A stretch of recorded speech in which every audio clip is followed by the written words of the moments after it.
Welcome to the Great Detectives of Old Time Radio from Boise, Idaho. This is your host, Adam Graham. If you have a comment, email it to me, box13@greatdetectives.net. Follow us on Twitter at Radio Detectives and become one of our friends on Facebook, facebook.com/Radio Detectives. Well, our listener support campaign concludes today. We will accept donations towards the campaign through today. And if we get anything after the campaign that comes through the mail, and it's postmarked by today, we'll also honor that. As I've explained, all donations of $7 or more get access to our premium site, and all donations received by today of $20 or more receive an additional thank you bonus. Among the items available, Colonial Radio Theater dramas. Your choice of quite a few options, including Perry Mason, ever popular with our listeners, Father Brown, King Solomon's Mine, a great deal of others. Also, I have some of my own works available at the $20 level. You can receive a digital copy of one of my ebooks, including What Made the Golden Age Shine? My great essay taking a look at what makes Golden Age entertainment so good, even to this day, as well as my novellas, Powerhouse Flies Again and Rise of the Robo-Lawyers. At the $50 level, you can send an audiobook copy of either All I Needed to Know, I Learned from Columbo, or Powerhouse Flies Again, which is nice for those who don't have ebook readers. And at the $100 level, we have an audiobook copy of Tales of the Dim Night. There's a lot of other options there, so you can check it out, support.greatdetectives.net. And also, not related to the listener support campaign, we have a couple articles up at greatdetectives.net this weekend. On Saturday, I have a review of the telefilm Murder on the Links. And then on Sunday, we continue our countdown of radio's most essential people, looking at those who truly made Golden Age of Radio great, and we continue our countdown with number 9. All right, well, here now is the first 1951 episode of the lineup, The Case of Frankie and Joyce. Ladies and gentlemen, we take you now behind the scenes of a police headquarters in a great American city, where under the cold, glaring lights will pass before us the innocent, the vagrant, the thief, the murderer. This is The Lineup.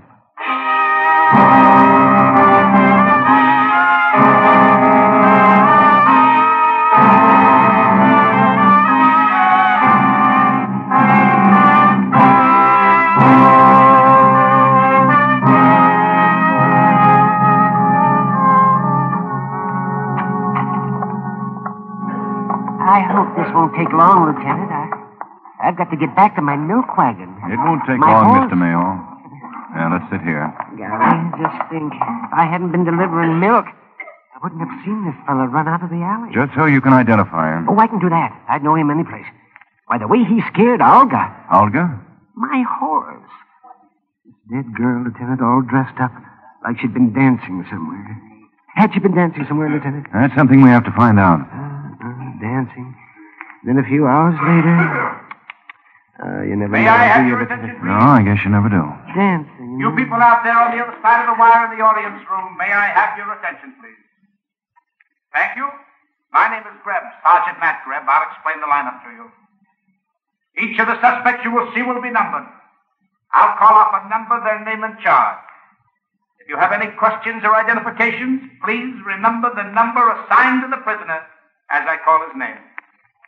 At the end of each line, when I ask for questions or identifications, call out the number. If you're sure or not too sure of the suspect, have him held. The officers who took your name will assist you. They're seated among you. Please be prompt with your questions or identification. I'll be prompt, all right. The way this fellow's scared. Yeah, sure, Mr. Mayo, The bathroom and dress back into their jail clothes. It makes it quite difficult to bring them back after they leave here. The questions I ask these suspects are merely to get a natural tone of voice, so do not pay too much attention to their answers as they often lie. Bring on the line. All right, boys, all right, this way. Move along.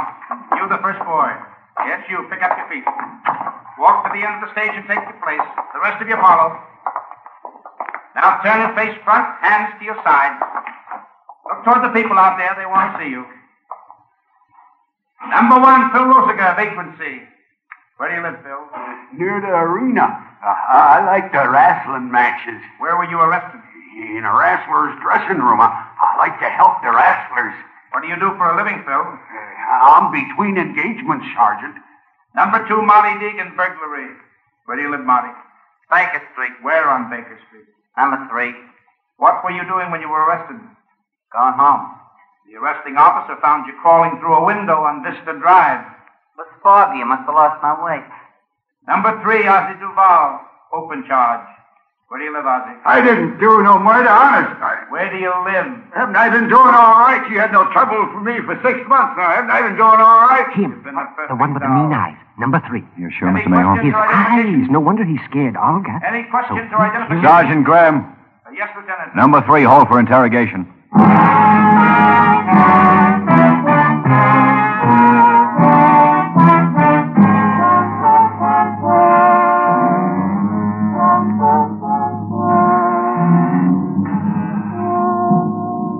Seems like yesterday, Lieutenant, you sitting there swiveling in your chair, me sitting here shaking and sweating. You don't have to shake, Ozzie.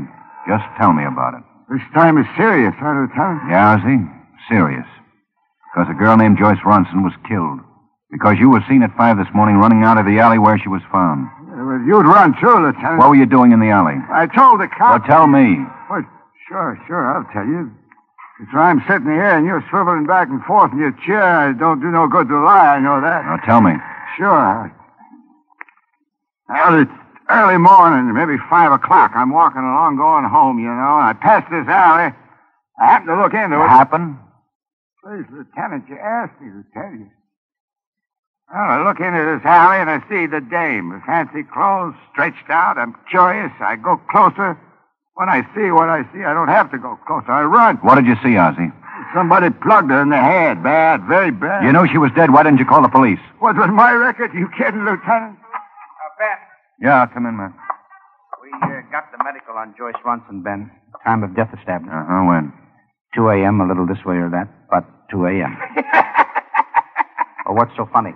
You'll have to excuse me for laughing, but I'm happy. A murder charge and you're happy? Sure, I'm happy. Because from 1 this morning till 3, I was in an all-night Turkish bath. Hillman's. You'll check, huh? Take him to the door, Matt. Turn him over to Flaherty. Sure, You'll Ben. check, won't you? Come on, Ozzie, Hillman's come on. will find out a street. Big fat guy. All yours, Flaherty. Well, it looks like we go to work, Ben. You have something to work on? Naturally. Namely, the contents of Joyce Ronson's evening bag. Namely what? All the usual contents of a lady's evening bag. Vanity, lipstick, driver's license, miscellaneous matters, the usual. Anything unusual? Well, maybe. A dance program. Now, don't look at me that way, Ben. It's one of those cards girls fill out at a dance so they'll know who's got which dance. I know what a dance program is, Matt. Well, sure, Matt, sure. But, look, let me read it to you. Last night's dates on the top, the class of 1934, McKinley High School, 15th annual reunion dance. Reunion dance, huh? Anything else? Yeah. From the look of the program, Joyce danced with only 2 people, Frankie Moore and Vince Bishop. Give me that program, man. Are you going somewhere, Ben? Yeah, I'm going to see how Frankie Moore and Vince Bishop enjoyed the dance last night.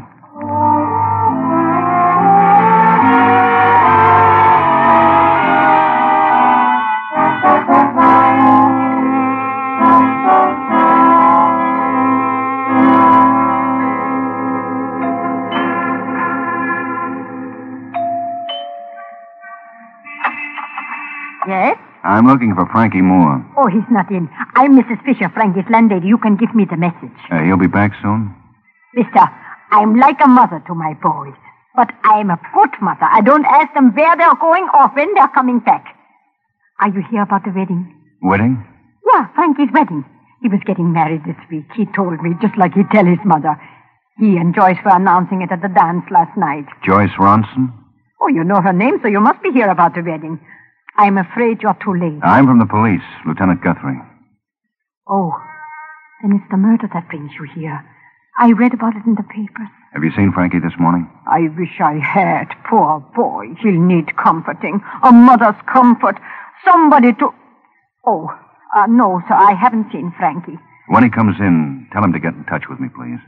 Of course, Mr. Guthrie. Of course I tell him. Yeah, just as soon as I had a nice motherly chat with him.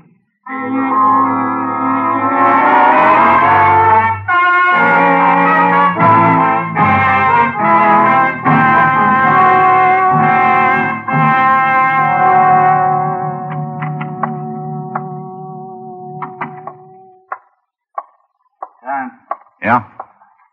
What is it, Frankie? Sergeant Greb left a message for you. Message? Yeah, Lieutenant. He said you didn't have to look for Vince Bishop because he was just picked up for robbery. Where's Sergeant Greb now? Oh, same place he always is this time of day, Lieutenant. The lineup.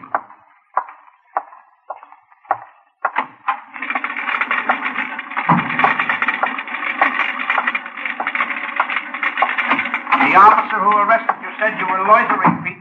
What's loitering? Standing around the same corner all night, looking suspicious. Oh, that. Yeah, I guess I was loitering. Number 5, Vince Bishop. Suspicion of robbery. Where do you live, Vince? Look, this is crazy. I don't know any... Question, Vince. Where do you live? 2420 Johnson Lane. What do you do for a living? I run a diner. That's the man who robbed me. Hey, you! Give me back my watch. In my wallet. You stole him. You get... All right, take it easy, Mr. Ryan. Sergeant Greb? Yes, sir. Number 5, hold for interrogation.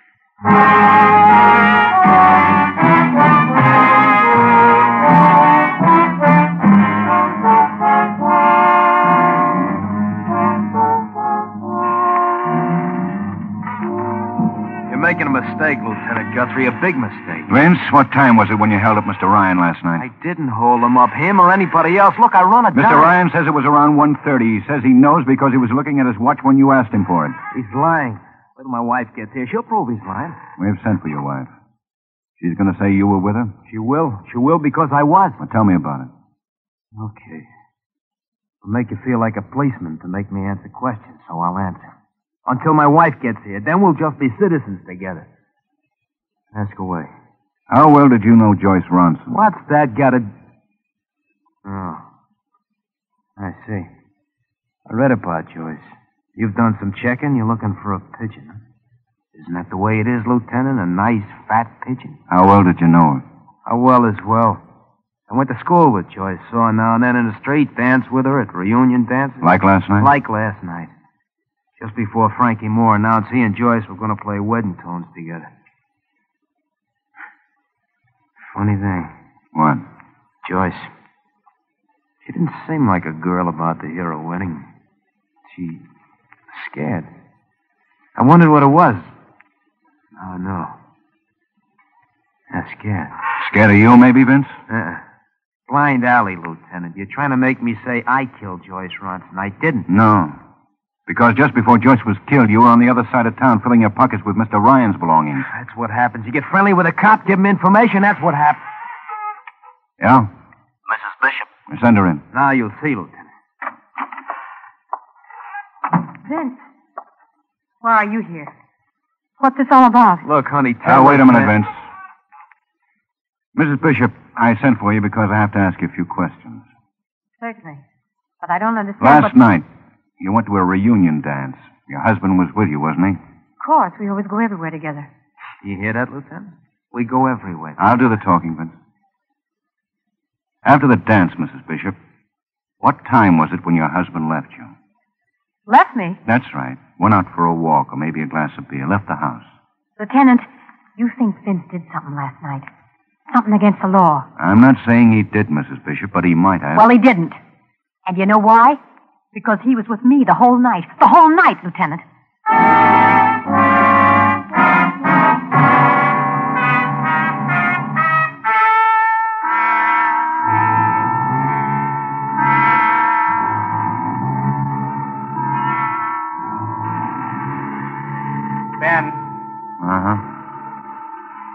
sitting there a long time, Ben. Just sitting. Uh-huh. Frankie Moore, he'll call, Ben.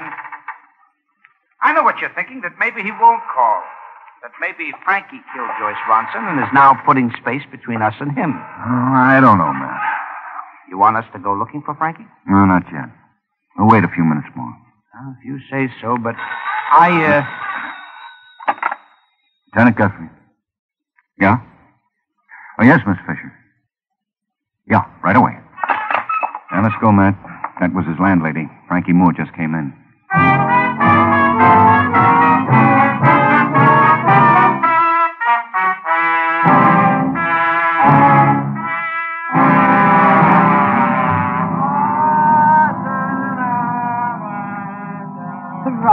My Frankie. So drunk he could hardly stand up. Oh, it's enough to make me lose my motherly feelings. Now, don't take it too hard, Mrs. Fisher. Something every mother goes through. I tried to make him call you, but he... A shot! Come on, Matt. The window, Matt. The shot came from there. Too late, Ben. I didn't even see the car. It got around the corner. Frankie, he's pretty bad, huh? Yeah. Frankie. Frankie. Frankie's dead, Mrs. Fisher.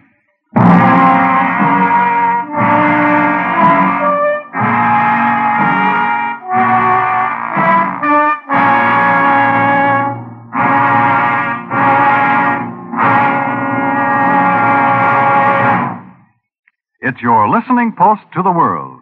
CBS new program, Hear It Now, featuring Edward R. Murrow, Friday evenings on most of these same stations. The top international news and all the fields of interest are covered in this fascinating hour program. Be listening every Friday for Hear It Now, your listening post to the world.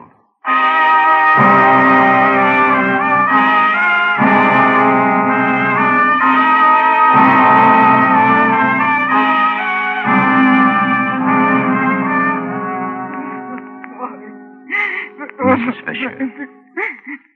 Like a son he was. Such a nice boy. Please, Mrs. Fisher. Ma'am. Sure, Ben, sure.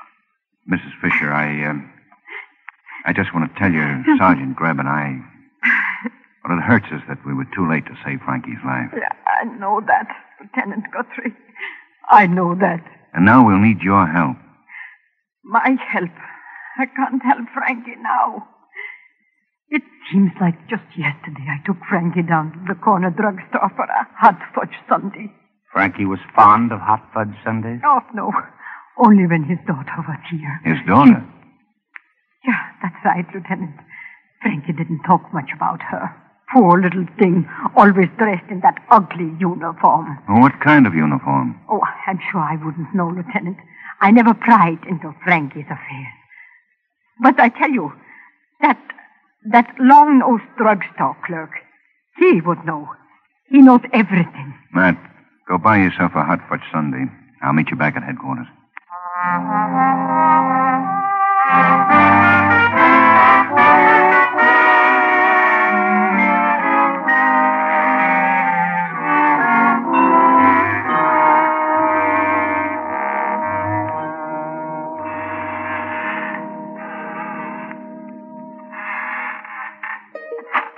I stopped off to get you some coffee, Ben. Yeah, what did you get, Matt? Coffee? Frankie Moore, what did you get? Oh, 3 items on Frankie Moore. Well, all right, Matt, let's have it. Well, first, on my way upstairs, ballistics handed me a report. Frankie Moore was shot by the same gun which killed Joyce Ronson. What else? Mrs. Fisher was right about Frankie's daughter. The drugstore clerk remembered her and knew all about the uniform. Said it was the kind the kids wear at St. Joseph's Children's Home. You went there?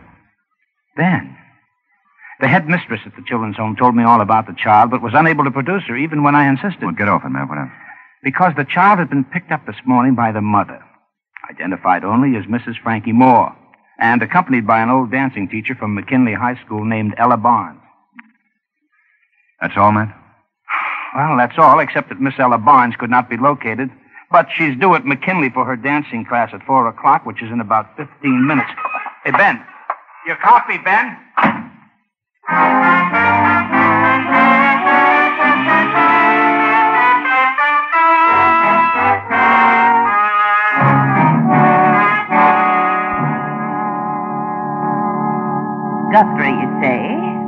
you're a policeman. Well, what brings you to my dancing class, Mr. Guthrie? Speak up. I'd like to ask you some questions, Miss Barnes, about Mrs. Frankie Moore. Oh, pardon me, Mr. Guthrie. Elsie, you may start the record. You may call me Miss Ella. Everybody does. You look familiar, Mr. Guthrie. Did I ever teach you dancing? I'm afraid not. Oh, you needn't blush. Dancing is a very masculine exercise. Look at Nijinsky. Miss Ella, if you don't mind. Mrs. Frankie Moore, you say? Excuse me, Mr. Guthrie. Limber, Elsie, limber, limber, limber. The left leg. That's right, dear. I'm sorry, Mr. Guthrie. I'm an old woman. I sometimes forget. What is it you were asking? Mrs. Frankie Moore, you were with her this morning when you went to pick up the child. Is it important for you to know, Mr. Guthrie? It's important. He sent you to get the child, didn't he? Well, you won't get her, Mr. Guthrie, even if you are from the police. I don't want the child, Miss Ella. What do you want, then? Speak up. Information about Frankie Moore's wife. Ex-wife, Mr. Guthrie. Divorced over 10 years ago. I told Alice when she married him it would be that way. Caroline! Caroline, the hips, my dear. A part of the body. There, that's better. Oh, I'm sorry, Mr. Guthrie. I can't give you any more information. Miss Ella, I don't like to insist, Then why do you? Go to Frankie Moore. Ask him what you want to know. I wish I could. Frankie Moore's dead. Dead? Murdered. Come with me, Mr. Guthrie. Elsie, take over for a few minutes, my dear. It won't be long. Right here, Mr. Guthrie, my office. Sit down. Thank you. Frankie Moore. Murdered, you say? Shot, Miss Ella, by the same person who killed Joyce Ronson. Joyce? No. I'm a fool. An old fool. One thinks of pupils as children to be protected. They grow up, Mr. Guthrie. One forgets that. Adults with adult emotion. I'll tell you what you want to know. Where shall I start? Try this morning, when you were with Alice Moore. She came to see me, woke me up. Were you expecting her? I haven't seen Alice since Frankie divorced her. I thought she disliked me because I tried to keep her from eloping with Frankie. When she rang my bell this morning, I was surprised. And flattered, I suppose. She asked you to go with her, get the child? Yes. She was afraid. Wanted me to keep the child, so Frankie... Please go on, Miss Ella. That's all. The child is at my apartment, sleeping until this evening. This evening? Yes. I'm to meet her at the station. She said she was going to take the child away where Frankie can't bother her. What time is she leaving? 7:30. I don't suppose Alice will be meeting me now, will she, Mr. Guthrie? Because you'll be asking her questions. We'll have to find her first. I don't know Alice Moore. No, you wouldn't, would you? Maybe I can help you, Mr. Guthrie. Draw. So many relics. So many years. Memories of an old woman. Miss Ella. Oh, yes. Last picture of 1934. Look at their faces, Mr. Guthrie. Sure, it's sweet. Alice Moore, which one is she? Here. Fourth from the left. You know her, Mr. Guthrie. I can see by your face that you know her. Yes, I know her. I'm glad I could help you. Now, please go. Before I'm sorry I helped you. Goodbye, Mr. Guthrie.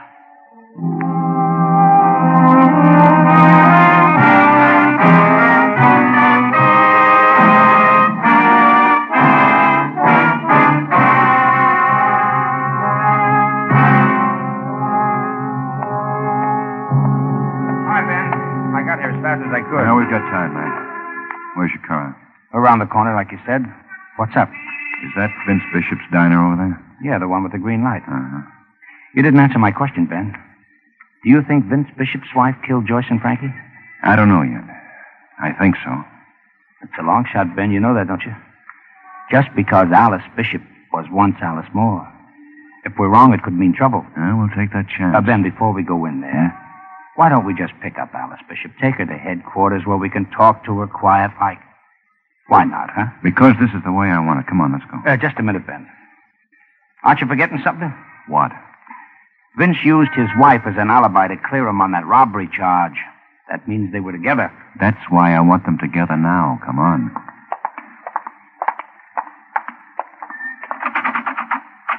It's locked. I can hear them moving around. Knock on the door.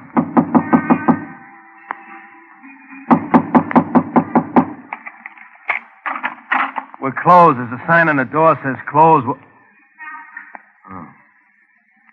What do you want? We want to come in, Vince. I'm sorry, Lieutenant. We're busy with The inventory. lieutenant said we want to come in, Vince. The lieutenant didn't say it quite that way. Come in. Your wife here, Vince? Yeah, she's here. What do you want to know? Call her. She's busy. I said call her. All right, if that's the way you want it. Alice! Alice, honey, come in here a minute, will you? Vince, you know I'm trying to get this stuff. Oh. You didn't tell me. Now, don't be frightened, Mrs. Bishop. We just want to talk to you for a few minutes. You and Vince. I see. All right, Lieutenant. What do you want to talk to us about? Murder. Why did you kill Joyce Ronson? Are you crazy? I told you. You told me this morning you didn't rob Mr. Ryan. That's right, isn't it? You didn't rob him? Of course I didn't. Think about it, Vince. For robbery, you'd get a year, maybe 2. Murder's a different thing. I didn't rob him. You heard what Vince said, Matt? He didn't rob Mr. Ryan. I heard him. Well, you better come along with us, Vince. We're charging you with the murder of Joyce Ronson. You're crazy. I was with my wife last night, like she said. Go on, tell him again, honey. Sure, I'll tell him. Vince was with me all last night. And if you arrest him, we're going to sue the city for every dollar it's got. You understand, Mr. Guthrie? You ready to go, Vince? I'm not going anywhere. Oh, I'll go ahead with him, Vince. Let him arrest you. They can't prove a thing. I'll get a lawyer, a good lawyer, Vince. When will you get a lawyer, Mrs. Bishop? Doesn't your train leave in an hour? What did you... Were you going somewhere, Mrs. Bishop? This is ridiculous. I don't know what you're talking about. You better hurry, Mrs. Bishop. You don't want to keep Miss Ella and your daughter waiting, do you? What? What's this all about? Oh, it's nothing, Vince. Don't believe him. What's it all about? Well, I meant to tell you I'm taking a kid on a little trip. You meant to tell me. When? When, Alice? You were going to run out on me, weren't you? Weren't you? Vince, Don't bother, Alice. All right, Lieutenant. I got something to tell you. I did rob Ryan at 1:30 this morning. That's where I was. Now, honey, maybe you'll tell Lieutenant Guthrie where you were this morning? Your husband asked you a question, Mrs. Bishop. I'll tell your husband where you were, Alice. You were killing Joyce Ronson. I won't listen to this. And today, Alice, today you shot Frankie. Why? Vince, are you going to stand there? You're still in love with him, aren't you? Everything I did was for you. Everything. What did you ever do for me? Steal like a common thief because the diner didn't make enough money for you. Out on the streets night after night and scared sick for you, Alice. Did you really think that would help, Vince? For you. All the time you're in love with that cheap, no You good... call him cheap. I hate you. Get out of here. I don't want to look at you. Listen to me, Vince. Listen to me say it. I love Frankie. I always loved him. Yeah, even when he didn't want me. So you killed Joyce because she was going to marry Frankie. Is that it, Alice? I couldn't stand it. Her with Frankie. Being with him all the time. You killed Frankie, too, didn't you? He didn't want me. I begged him to come away, but he didn't want me. I came back to his room and killed him. I killed him! Matt, get the coats. Here, Ben. I want him back! I want Frankie back!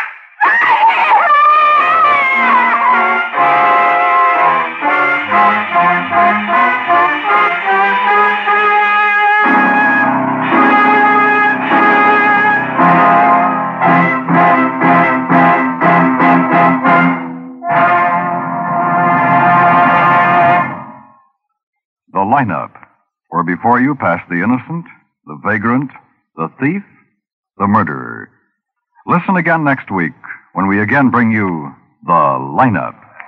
May I have your attention, please? You people out there on the other side of the wire in the audience room, may I have your attention, please? Thank you. My name is Greb, Sergeant Matt Greb. I'll explain the lineup to you. Each of the suspects you will see will be numbered. I'll call off a number, their name, and charge. If you have any questions or identifications, please remember the number assigned to the prisoner as I call his name. At the end of his time,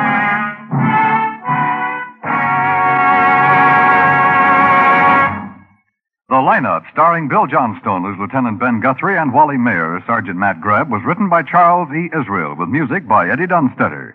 Featured in tonight's cast were Howard McNear, Joe Duvall, Wilms Herbert, John McIntyre, Jeanette Nolan, Tony Barrett, and Virginia Gregg. The lineup is produced and directed by Jaime Del Valle.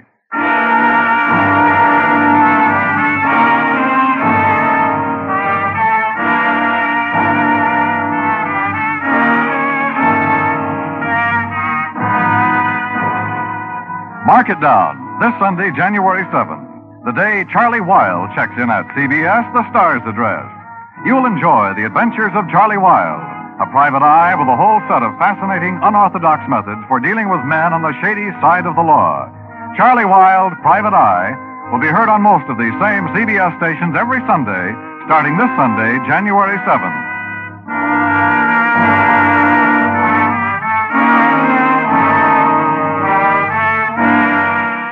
Dan Cubberly speaking. This is CBS, where you find songs for sale every Friday night, the Columbia Broadcasting System.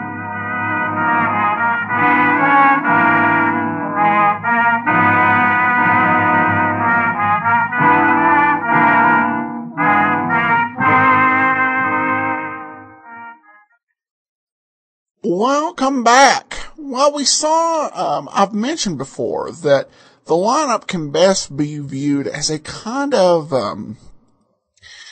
imitation or attempt to compete with Dragnet, and here you saw it with the with the whole talking to the person while they work. In this case, while giving a dance lesson. I almost wonder if this could ever reach the point of parody, where a police officer comes up and says, I have to ask you a few questions. Oh, sure, I'm working today. I'm going up skydiving. Would you mind, oh, sure, not at all. I'll grab a chute. Just professionally go about asking the questions. All right, well, now we turn to listener comments and feedback. Tammy says, thank you for all you do, Adam. It makes my day at work just fly by. And then we have a couple comments on Podcast Alley. We have Adam does a great job, and I love these old radio shows. And another listener writes, thank you for all that you do, Adam. Well, thank you so much for your comments, and I appreciate once again everyone's support during the listener support campaign. And that will actually do it for today. We will be back on Monday with the adventures of Frank Race, and then join us on Tuesday as we investigate the cases of Mr. Ace. In the meanwhile, send your comments to me, box13@greatdetectives.net. And follow us on Twitter, Radio Detectives, and become one of our friends on Facebook, facebook.com/Radio Detectives. But from Boise, Idaho, this is your host, Adam Graham, signing off.